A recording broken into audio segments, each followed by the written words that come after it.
sometimes when life didn't feel real. Whoa. What's that? I just built a budgeting app in Base for.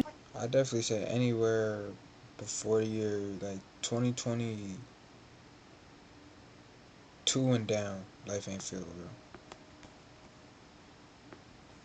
That one of the most surreal moments or days you can experience is the last day of school. It could be your last day of a certain grade, or even the last day of middle school or high school, which I think are probably the most significant.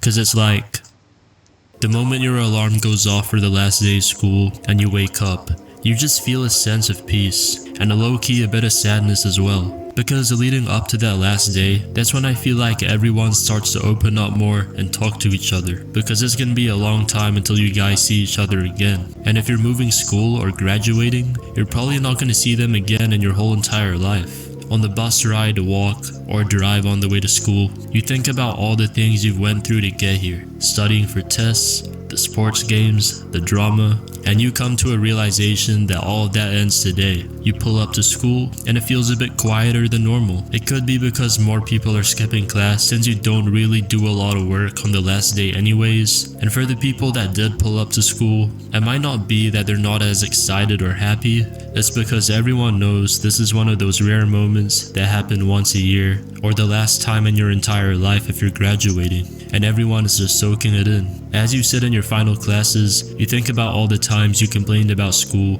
and how it's the worst possible experience anyone can go through, but in that moment, you start to feel like maybe it wasn't that bad, because in the next year, you're either gonna have to study more to keep up with the next grade's content, go to university or college, find a job, or take a gap year, and all of that just seems like more work and responsibility, and it makes you realize how good you've had it this year, and that maybe you shouldn't have took it all for granted. Once recess or lunchtime rolls around, that's when people have their last ever meal at school, the last ever group discussion on which teacher was the baddest, last ever sports game.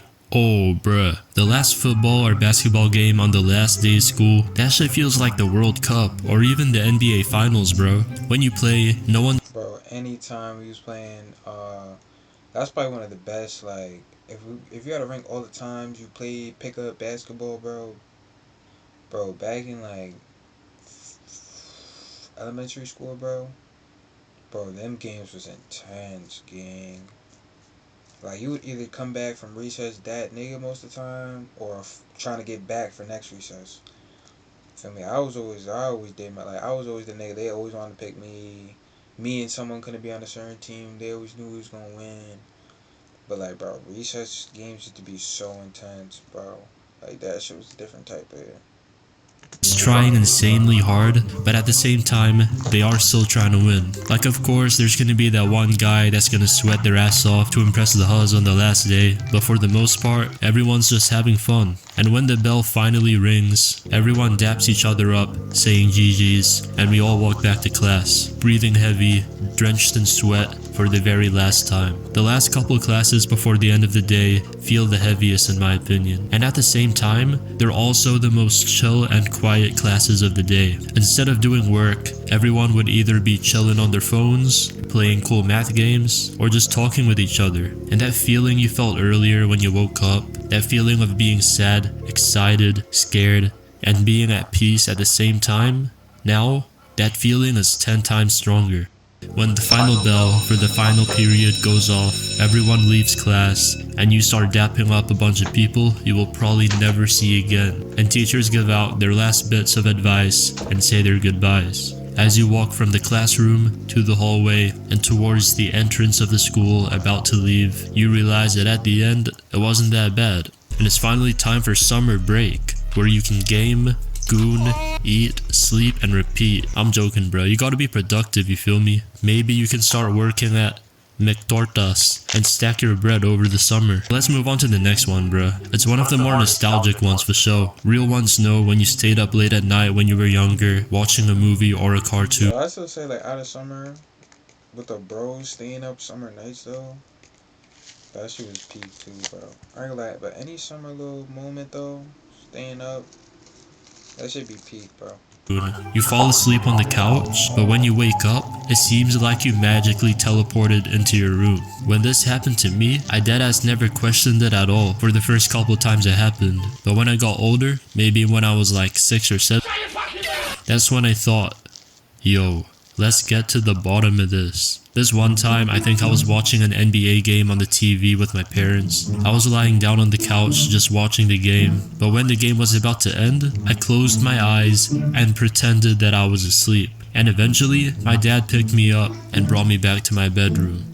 And that's how I found it out, bruh. But now that I'm older, when I fall asleep on the couch, instead of waking up and being in my room, I'ma wake up in the exact same position. And I might have some neck and back pain as well, bruh. This shit ain't sweet anymore. I have to go through the back-breaking labor of needing to stand up and walk to the bedroom myself. But the feeling of falling asleep in one location and waking up in a completely different place, it just felt crazy when I was younger, bruh. And when I was researching if I was the only person that experienced this, it turns out I wasn't the only one. And in some other people's cases of this happening, it was actually due to sleepwalking, which I have never done before. Let me know down in the comments if you have sleptwalked before, because I'm actually mad curious on how it works or how it feels. Let's move on to the next one, bruh. Since we started off the video with the last day of school, we gotta start talking about the first day of coming back home from a vacation or just any case where you leave home for more than a day. As you walk through the front door, you're greeted. Nah, that's a fact though.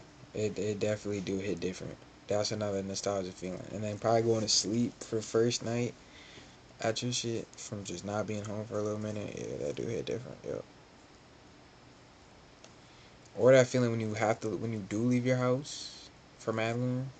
With an unfamiliar but familiar scent, which makes you think, damn, this is what the house really smells like, bruh. You swiftly take off your backpack and set it down in the corner of your bedroom, and as you stretch out your body to relieve yourself, you yawn.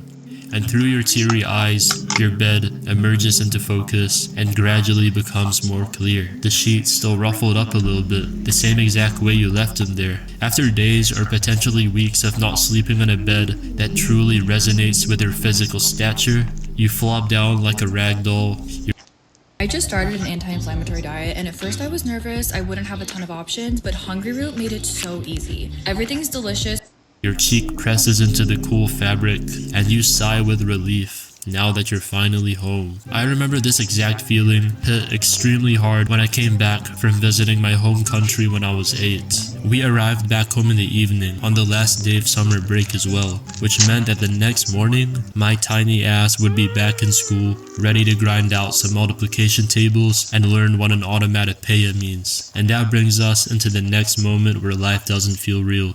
The day before the first day of school. I feel like most of us would be pretty hyped, but also a bit scared as well, cause you're gonna be put into random classes, and if you get bad RNG, you might end up in a class where you got no friends and know absolutely no one. And if you do something embarrassing or make a bad first impression, it might be cooked for you for the rest of the school year. So to try prevent this from happening, you reach into your closet or drawers to craft the cleanest fit possible, and lay out all the clothes on a chair or a small table, so when you wake up tomorrow, you can suit up and approach the first day of school with confidence. And to spice up the moment a little bit more, this would not only be the first day at any ordinary or familiar school, but the first day at a new school, a high school, where you barely know anyone. On the first day, you walk into a gym or a hall with a bunch of chairs. You take a seat, and you hear the principal. Now, yeah, I want to know how it feels going to a new school, though. I never really had that going to a new school feeling before. Like, when I went to this one school, actually, I did. I'm capping. I did. Because I went to a school somewhere else in my city, and then I went to another school. And then it was like first grade, and it was like I came from a school, it was all black folks. And I'm going to this school, it's all white folks in the school. Like, mostly white. Remember first grade, I'm in that bitch. But some kids knew me because I played sports though. Luckily I was in like first grade. The kids knew me because I was playing sports though. So I was like, I always was like, and that has helped me so much, bro. Because I remember a kid came up to me, hey, we played sports together, I see you outside, blah blah. And like 2 other niggas came on, and then like it ended up being like mad niggas who see me from sports. And then like school was just always easy for me after that. Like that aspect, the social aspect, because it was like, bro, I was playing sports since I was like 5, 4, like for leagues and shit. So it's like I always was just like I was just like that's how people like that's when you see people know of you and shit, like especially if you're good too, like people know of you, see you. So it was kind of like that's the only reason. Like I feel like if I wasn't doing sports, bro, just going into school and just niggas like I ain't gonna lie, school gotta be on hard mode.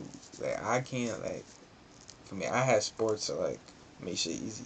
voice echo across the building. And that'd be the easiest way to get friends and shit. Like, bro, if you play sports, bro, like, you don't know how easy, like, your teammates automatically, like, after, feel me, you don't even gotta be cool with your teammate, at practice, bro. But after practice, like, you see your teammate in school, it'd be a way different type of, like, love, like, type of shit. Like you niggas always, like, for football, bro, like, football niggas wasn't really jacking each other or whatever, blah, blah, practice. They have to be clicked up.